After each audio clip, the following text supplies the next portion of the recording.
Si vous aimez le mystère, le paranormal, et que vous souhaitez en savoir plus sur les recherches en cours, eh bien restez avec nous sur Fréquence Évasion et découvrons ensemble en compagnie de scientifiques et de témoins les phénomènes que l'on dit surnaturels. Patience, c'est dans une poignée de minutes sur Fréquence Évasion. Fréquence Évasion. Fréquence Évasion. Dans quelques instants, la clé du mystère, un invité aujourd'hui, Patrick Gianni. Nous allons parler des corps subtils.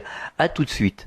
Chaque jour, sur Fréquence Évasion Radio, recherche, ovni, paranormal, faits de société, protection de l'environnement et les rendez-vous avec vos stars préférées dans Paroles de Stars. Fréquence Évasion, c'est également la voix des sudistes en Principauté de Monaco et dans le Grand Sud. Fréquence Évasion Radio, dites-nous tout. Dites-nous tout. Dites-nous tout. Fréquence Évasion. Fréquence Évasion. Patrick Gianni, bonjour et merci d'être avec nous. Bonjour. Alors vous êtes astropsychologue, spiritualiste et écrivain. Vous avez écrit plusieurs ouvrages que l'on peut retrouver sur votre site gianni.fr. C'est bien ça ? Alors aujourd'hui, nous allons parler des corps subtils. Redéfinissons ce que sont les corps subtils pour les auditeurs qui ne sont pas trop au courant de cette chose-là. Bien entendu. Alors globalement, bien sûr, les corps subtils incluent le corps physique. Le corps physique, c'est celui que nous voyons à travers nos yeux, qui sont très limités dans leur perception. Mais lorsqu'on a justement la capacité de voir au-delà de l'apparence, on s'aperçoit qu'il y a d'autres corps, et il y a beaucoup d'ésotéristes, des théosophes qui ont bien étudié ces corps subtils, et on peut imaginer cela comme si on avait des poupées russes. Voilà, c'est-à-dire que la plus petite se trouve à l'intérieur, c'est notre corps physique que l'on voit. Voilà, lui il est bien matériel, les cellules sont très grossières, les atomes aussi, et c'est ce qui nous permet justement de vivre sur cette terre. Mais nous avons d'autres corps au-delà de ce corps physique. Alors on en a combien ? Alors, le nombre varie selon les sources. Il y en a, je dirais, 4 principaux, c'est-à-dire le corps éthérique, qui lui est comme finalement un double de notre corps physique, mais d'une matière, entre guillemets, un peu moins dense. Voilà. Il se situe donc à 2, 3 cm, 5 cm selon les auteurs, au-dessus de notre... Il entoure notre corps physique. Bon, ensuite, il y a le corps émotionnel qui, lui, est encore plus fin, encore plus subtil. C'est pour ça qu'on dit subtil, parce que plus on s'éloigne du corps physique, plus c'est subtil, plus c'est léger, mais moins c'est dense, quoi, par rapport à la matière du corps physique. Donc ce corps émotionnel, lui, il est entre 40 et 80 cm autour du corps. Et ensuite, le corps mental, qui est, lui, un peu plus grand, un peu plus épais, tout en étant bien entendu toujours aussi subtil, léger. Ensuite, le corps causal, que l'on peut aussi assimiler au corps karmique. On va en parler de tout ça. Et puis, après, il y a les autres corps qu'on définit globalement comme les corps spirituels. Il y a le corps bouddhique, le corps atmique, voilà. Mais après, on entre vraiment dans des sphères qui n'appartiennent plus tellement à l'être humain que nous sommes, mais qui sont plutôt partagées au niveau spirituel. Voilà. À quoi servent chacun de ces corps ? Alors, le corps éthérique, en fait, serait le vrai corps, parce qu'il est plein d'énergie, bien entendu. Et cette énergie, c'est l'énergie de vie qui coule en nous. C'est ce qui anime la matière, finalement. Voilà. Et il sert évidemment à beaucoup de choses, puisqu'il donne de l'énergie à tous les organes, il fait circuler tout ce qu'il y a dans le corps, les fluides, le sang, etc. Le corps émotionnel, lui, c'est très particulier, c'est que il agit en fait comme s'il faisait tampon par rapport aux énergies extérieures. C'est-à-dire que tout ce qu'on peut recevoir comme stimuli, comme émotion venant de l'extérieur, nous affecte et ça fait comme comme une zone de tampon finalement qui nous parvient. Et lorsque, pour imaginer un petit peu justement comment peut réagir ce corps physique, ce corps émotionnel, qu'on appelle aussi corps astral d'ailleurs, Oui. C'est l'image qui vient tout de suite, c'est que lorsque quelqu'un est accidenté de la route, par exemple un motard se fait renverser par une voiture, il va à l'hôpital bien entendu, et si quelqu'un a une vision de ces corps subtils, il verra qu'ils seront décalés, et surtout le corps émotionnel va être décalé, sur la gauche, sur la droite, sur le haut. Donc vous voyez, c'est un petit peu comme un œuf, hein, Oui. un œuf mollet. Oui. Voilà. Donc le centre, le jaune, reste bien solide, c'est le corps physique, mais tout autour, ça peut dégager. Voilà, il est très très souple et très mouvant. Voilà. Alors, ce sont des corps qui sont indestructibles. Alors oui, dans une certaine mesure, puisque on le sait, le corps émotionnel va rester, enfin la mémoire du corps émotionnel va rester après la mort. Hein. C'est la mémoire, c'est le bagage. Oui. Un des bagages que l'on garde avec nous. Et donc il est très important puisqu'il fait partie de l'âme finalement, Oui, hein, oui. du bagage de l'âme. Oui. Voilà. On l'appelle le corps astral parce qu'il est justement très sensible aux phases astrologiques. C'est-à-dire, il est sensible aux planètes et principalement à la Lune. Et c'est pour cela que quelquefois, on est très excité à l'approche de la Lune ou au contraire complètement abattu si ça se fait sous des aspects dissonants. Voilà, on est très sensible à cette mouvance. D'ailleurs, le système des marées peut nous donner une idée justement qui est liée à la Lune de cette influence. Hein. Ouais. Alors finalement, l'âme emprunte tous ces corps pour faire un travail bien précis. En fait, est-ce qu'elle l'emprunte? Est-ce qu'elle le loue? On ne sait pas. Mais peut-être effectivement que l'âme, d'après ce que j'ai compris de tous les écrits que j'ai lus, c'est que ces mémoires-là ne nous quittent pas entre deux vies. Oui, bien sûr, Voilà. bien sûr. Ouais. Donc c'est pour ça qu'il y a une accumulation des mémoires et par exemple que l'on a un corps karmique justement parce que lui il va garder toutes les mémoires des vies antérieures, enfin, les choses principales, quoi, les principales faits, principaux faits, tout ce qu'on a engrammé dans ce corps-là. Le corps émotionnel, lui, il est plus près de nous, donc ça va être plutôt lié aux émotions de cette vie. Donc le corps mental, lui, il est fait effectivement principalement de toutes nos pensées, de toutes nos formes pensées. C'est pour cela qu'il est assez volumineux d'ailleurs. L'être humain pense beaucoup. Oui, des fois un peu trop. Un peu trop d'ailleurs. Voilà. Et on peut voir quelqu'un qui a des capacités pour voir dans les corps. Il peut voir que chez quelqu'un, chez une personne qui est très cérébrale, par exemple, hein, comme un matheux ou quelqu'un qui s'intéresse uniquement à des choses matérielles, eh bien, tout est centré dans le haut du corps mental, au niveau de la tête, pratiquement. Alors que dans le bas, il n'y aura rien, par exemple, enfin pas grand-chose, quoi. Donc toute l'énergie mentale, elle aussi, va nous suivre entre deux vies, parce que ce mental est très important, puisque c'est la mémoire aussi de ce que l'on a appris au fur et à mesure, et surtout dans cette existence. C'est un peu comme le corps émotionnel, il est plus en rapport avec cette existence-là. D'accord. Donc il y a une mémoire, c'est-à-dire que si par exemple vous avez appris beaucoup de choses en littérature et que vous décédez puis entre deux vies, c'est le passage dans l'astral ou au astral, et puis ensuite lorsque l'âme récupère son bagage émotionnel et mental, c'est un peu comme des sacs à dos finalement qu'on a laissé comme ça, comme à la gare, comment on appelle ça? À la consigne. Oui, à la consigne, voilà. Entre deux existences, on laisse à la consigne, et puis après, quand on redescend, on récupère ce qu'on avait laissé en consigne. Bien sûr. Donc, la personne qui avait beaucoup de connaissances en littérature en gardera, bien entendu, comme une sorte de don inné, pour cela. Et puis le corps donc causal, qui lui est imprégné de tout ce qui est karmique, c'est-à-dire qui concerne l'évolution de l'âme dans ce qu'elle a de positif et de négatif.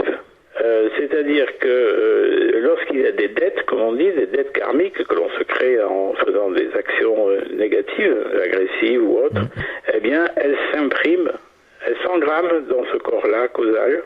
Et s'il y a répétition, plus il y a de choses qui se répètent, et plus c'est ancien et plus c'est difficile après à s'en défaire. Donc il y a toutes sortes de mémoires, voilà, qui sont là, et puis bien sûr dans les corps subtils, au-delà du corps causal, là plus on monte dans ces corps-là, et plus on s'aperçoit que là il n'y a pas de dualité bien-mal, juste ou pas juste, ou négatif ou positif, non, c'est au-delà de la dualité, et c'est l'être essentiel finalement que nous avons toujours été, et qui est éternel, voilà. Et donc toutes ces mémoires-là, à ce moment-là, sont vraiment les mémoires de notre rapport au divin, voilà. Alors certaines personnes nous parlent du corps de lumière. Alors on le met où, le corps de lumière? Voilà, si on peut parler d'un corps de lumière, on peut dire que c'est au-delà du corps causal. Voilà, c'est ça, ouais. Ouais. On marque une pause, on revient dans quelques instants. Réactualisez régulièrement toutes vos applications iPhone et Android sur les sites de Fréquence Évasion Radio et Monte Carlo Azur. fréquenceévasion.com, fréquenceévasion2.com et montecarloazur.com. Fréquence Évasion. Fréquence Évasion. Nous sommes de retour, c'est toujours la clé du mystère, c'est toujours Patrick Gianni qui est avec nous. Nous parlons des corps subtils. Alors par exemple, les personnes qui ont fait des NDE, quand ils passent de l'autre côté, ils se perçoivent dans quel corps? Dans le corps éthérique, dans le corps astral ou dans le corps de lumière?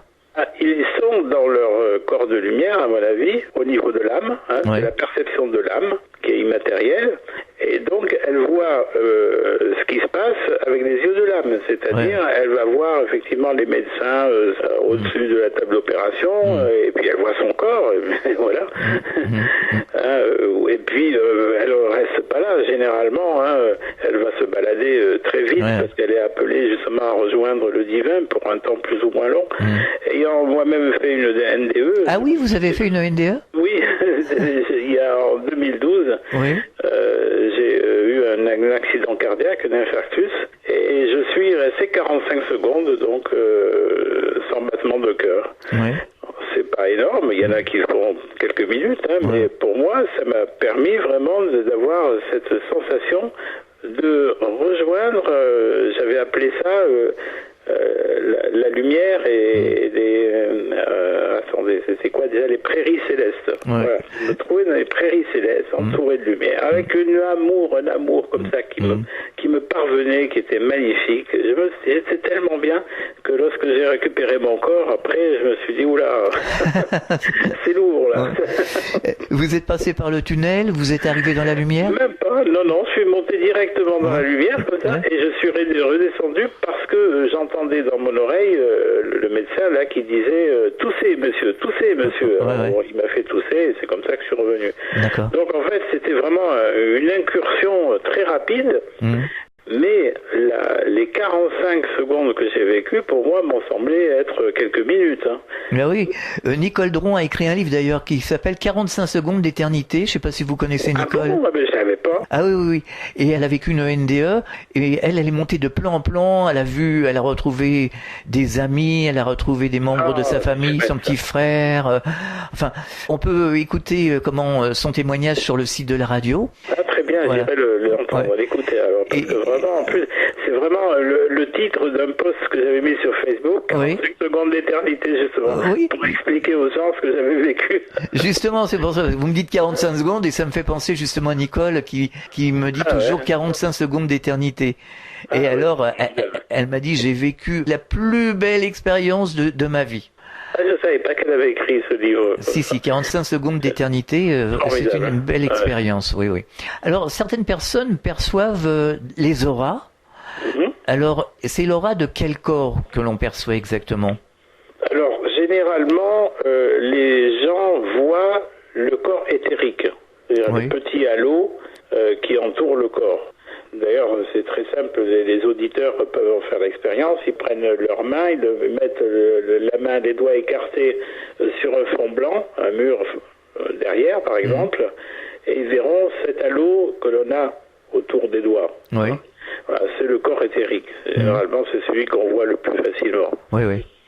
Maintenant, pour les autres corps, c'est plus délicat. Il faut avoir une perception beaucoup plus fine. Et certains thérapeutes l'ont. Vraiment, c'est assez impressionnant. Et puis après, il y a le phénomène des couleurs, les couleurs de l'aura. Voilà, donc il peut y avoir une zone autour de la tête, par exemple, qui est bleue ou rouge. Bon, voilà, il y a beaucoup de perceptions différentes en plus selon les personnes, donc c'est intéressant d'une certaine manière. Bon, faut pas trop s'y attarder sur la signification parce que c'est très mouvant. Bien sûr, bien sûr. On peut très bien avoir un aura certains jours et puis le lendemain différente, selon ce qu'on a vécu ou pas. Bien sûr. Alors moi je perçois depuis quelque temps du violet autour des personnes, même autour des objets, du blanc aussi. Ah oui. Et puis quand je me laisse aller, ça vraiment ça s'intensifie. Alors c'est ça Laura ? Oui. Après, il y a aussi le phénomène qui est de plus en plus fréquent en ces temps d'évolution de la conscience. C'est que nous augmentons en taux vibratoire. Oui. Voilà. Et c'est très net là surtout depuis quelques mois. Et il est vrai que certaines personnes qui sont maintenant éveillées dégagent vraiment une lumière particulière. Quand quelqu'un a vraiment est dans cet état d'éveil et qu'il est plein d'amour, qu'il ouvre son cœur, c'est encore plus. Alors là, on a vraiment une très très belle lumière, et plus la personne est claire, en accord avec elle-même, en bonne santé, et plus cette lumière est intense. Alors, je vois aussi, comme certaines personnes, alors j'ai fait des recherches sur Internet, je perçois des orbes. Alors, je les appelle des orbes parce qu'elles sont rondes, c'est rond. Alors, des bleus, il y en a des bleus plus clairs, il y en a des petites, alors qui sont dorées, qui sont argentées. Quelle explication on peut donner justement à ces perceptions ? Eh bien, écoutez, je ne sais pas. Je ne suis pas vraiment spécialisé dans ce genre de choses. J'ai vu des vidéos, des photos de gens qui ont pris justement de ces fameuses orbes. Alors je me pose la question, est-ce que ce sont des esprits ? Est-ce que ce sont des anges qu'on appellerait, des guides ? Voilà, parce que j'ai vu une photo qui était surprenante, c'était un stage de méditation, je crois, où il y avait au moins une centaine de personnes, et au-dessus, on voyait des tas d'orbes comme ça qui se baladaient. Alors oui, je me suis dit, peut-être que ce sont leurs guides, peut-être que ce sont simplement des esprits, je sais pas. Franchement, je me pose la question, mais je n'ai pas pratiqué cela. Mais vous, qu'est-ce que vous ressentez ? Moi, je pense que ce sont des personnes décédées, ou voilà. Moi, je les vois tous les jours. Alors donc, le technicien de la radio les voit aussi. J'ai l'impression que je lui ai transmis cette énergie parce que moi, je les voyais pas. Je les vois depuis 2 ans. Pratiquement tous les jours. Moi, je m'inquiétais un peu. Je me suis dit que tu étais malade et il y a un problème et quelque chose.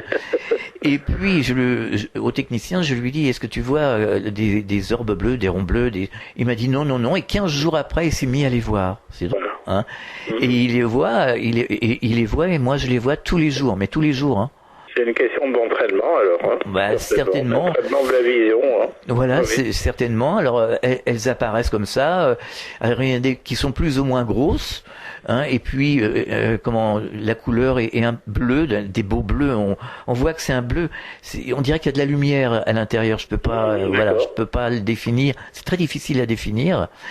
Et puis des petites, des toutes petites dorées et argentées. Vous savez quand il y a un feu d'artifice. Vous voyez, et des fois ça fuse, mais je les vois partout, je les vois en voiture, je les vois dans le supermarché, je les vois partout. Dis donc. Oui, il n'y a pas de lieu précis si vous voulez. Et des fois, c'est là qu'on réalise que nous ne sommes pas seuls. Exactement. Et des fois j'en ai une dans ma main, ou j'en ai une dans l'assiette, ou j'en ai une sur l'ordinateur. C'est très rigolo. Elles peuvent être au fond de la pièce, comme elles peuvent être sur ma main. C'est très drôle, D'accord. Voilà. Alors, il n'y a pas de rapport avec les corps subtils, quoique. Oui. Peut-être que justement ces formes-là, je ne pense pas que ce soit directement les corps subtils des personnes décédées parce qu'elles n'ont pas forcément le droit, mais je pense que c'est l'âme, ce sont des âmes qui passent, plus ou moins lumineuses bien sûr, parce que là c'est pareil, qu'on appelle les esprits. Il y a toutes sortes d'esprits. Hein. Bien sûr. Alors, bon, ceux qu'on voit lumineux, c'est vraiment des âmes lumineuses. Voilà. Il faut bien les distinguer de certaines âmes sombres qui peuvent polluer justement nos corps subtils. Enfin, ça c'est toute autre chose. Ouais. Qu'est-ce qu'il y aurait à dire de plus sur les corps subtils? Qu'il y a vraiment un lien entre tous ces corps. Parce que, bon, nous, avec notre mental de terrien, on a tendance à tout cataloguer comme ça et à dire, voilà, à 80 cm, il y a l'autre corps qui démarre, puis 1,20 m plus loin, l'autre corps démarre. En fait, il n'y a pas vraiment de frontière entre tous ces corps subtils. C'est vraiment une question de densité et chaque fin d'épaisseur de corps subtil est aussi le début de l'autre et ça s'imbrique un peu ça. Oui. Hein, voilà. Donc ça signifie vraiment qu'il y a une unité. Il y a une unité de tous ces corps. Et là où c'est vraiment intéressant, je trouve, d'étudier les corps subtils, c'est que quand on a conscience de tout cela, on se dit, mais alors j'ai bien intérêt à être en bonne santé. Oui, vaut mieux. Voilà. Et c'est vrai qu'une personne qui sait bien équilibrer son alimentation, ses pensées, ses actes, eh bien, effectivement, elle a des corps subtils vraiment bien lumineux, bien harmonieusement répartis, vous voyez, à gauche, à droite, etc. Voilà, ces fameuses poupées russes s'imbriquent bien les unes dans les autres. Et bien entendu, quel est l'intérêt de tout cela? Eh bien, c'est qu'on reste en bonne santé. Donc, on ne va pas se faire polluer par des maladies de type cancer, etc. Parce que justement, en étant en bonne santé, on se préserve. Bien sûr. Voilà. Et la santé des corps subtils, c'est vraiment très important. Très, très important. Parce que quand un des corps subtils est malade, eh bien, il a tendance à contaminer le reste. Je disais dans l'un des livres que j'ai écrit, qui s'appelle « Le bonheur est à l'intérieur », il y a des mémoires. Tous les corps sont des mémoires, en fait. Et la croyance que l'on a que la maladie affecte le physique, et puis, bon, après, c'est pour ça qu'on n'a plus le moral, et puis qu'on a des pensées sombres, etc. Eh bien, non, c'est en fait le phénomène inverse. La maladie se déclare toujours par une disharmonie entre l'ego et l'âme, au niveau des corps subtils les plus hauts, c'est-à-dire au niveau spirituel. Quand on a un conflit au niveau spirituel, au bout d'un moment, ce conflit va descendre dans le corps causal, donc il va répéter des schémas karmiques. On va le mettre en situation, finalement, la personne se met dans des situations où elle a dépassé quelque chose, un conflit intérieur, quelconque, et si elle n'arrive pas à le débloquer au niveau karmique, à ce moment-là, il descend dans le mental, et là, il commence à devenir, en pensée obsessionnelle, en pensée négative, à contaminer un petit peu le corps subtil, et si la personne ne fait rien pour s'en débarrasser, qu'elle continue à ne pas vouloir régler son problème, alors il affecte le corps émotionnel. Et là, dans le corps émotionnel, eh bien, on connaît les dégâts du psychosomatique. Oui, tout à fait. Oui. Voilà. Et après, ça finit par contaminer le corps éthérique, le double éthérique, puis le corps physique.